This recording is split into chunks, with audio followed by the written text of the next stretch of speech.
So in this video, I'm going to tell you why you shouldn't scale up as a content creator. And I need to start by using a story to illustrate this. I love to learn.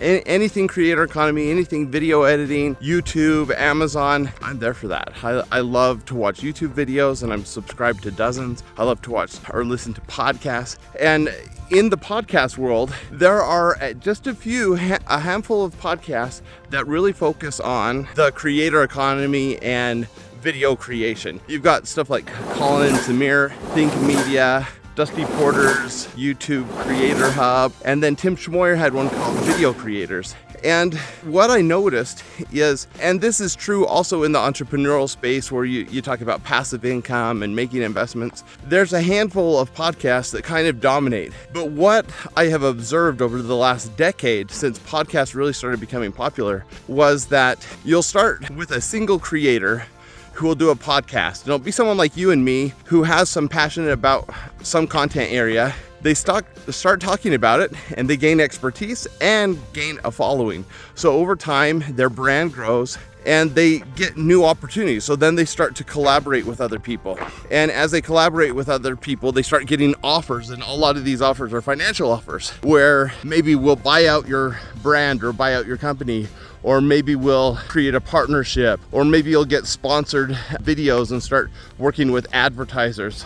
And what happens is a lot of these creators that grow these small personal brands get bigger and bigger and create larger brands. And then they scale up, meaning they hire people to do the stuff they don't want to do, the editing, the emails, the communication, ad integrations, things like that.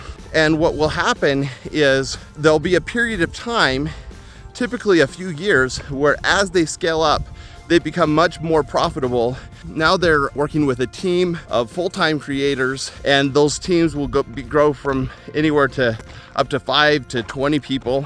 And it becomes a household brand where now everyone knows about the podcast, about the YouTube channel, and it does really, really well and makes a lot of money. And then the quality starts to dip and there's more ads, and the original creator phases out and lets their team become the voice of the channel. And it kind of dilutes over time until it gets to a point where you're like, this is not what I signed up for 6 years ago, and you unsubscribe. And I recently did that with Tim Schmoyer's Video Creators, and he had kind of phased himself out of the business after growing up a team over 3 or 4 years, then was bought out by vidIQ and still stayed on and did podcasts every once in a while, but it was more and more other people and there were more and more ads, and I just was like, this isn't what I signed up for. And a few months ago, I unsubscribed after listening to literally every episode for years, at least 5 years. Well, the interesting thing is, a month after I stopped listening, they decided to shut down the podcast. It doesn't exist anymore.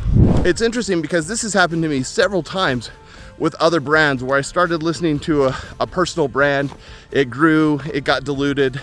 I trail off and eventually the brand shuts down and the original creator pivots, maybe starts a new brand, maybe retires altogether. And I've seen this cycle over and over and over again. Yet the conventional wisdom is, if you really want to be successful in the creator economy, you should scale up and build a team. And sometimes that means simply freelancing, maybe or hiring freelancers, working with a virtual assistant. But I've always been really resistant to this idea because I don't want to be responsible for other people. I don't want to pay someone else. I don't want to have someone on my payroll and be responsible for their livelihood. That's a lot of responsibility, but it's also a lot of complication because that's just more things that I have to worry about. And I've seen with so many creators, it's this transition from creator to manager. And I don't want to be a manager of other people. I love the artistry. I love creating. And so I haven't hired freelancers. I haven't given other people my videos to edit or do thumbnails for or any of those things. I'm even resistant to letting AI do those kinds of things. And partly that's because I like being a creator. I like being in control of my brand, even if it's not successful. Because for me, that's the beauty of being a creator, is this is now part of my identity, part of my life. It's not necessarily part of my livelihood. So I have a day job that I love, and this is my creative outlet when I'm not at work. And I love that. And I've just seen too many warning signs now from other creators that this can be dangerous if you start scaling up and hiring out.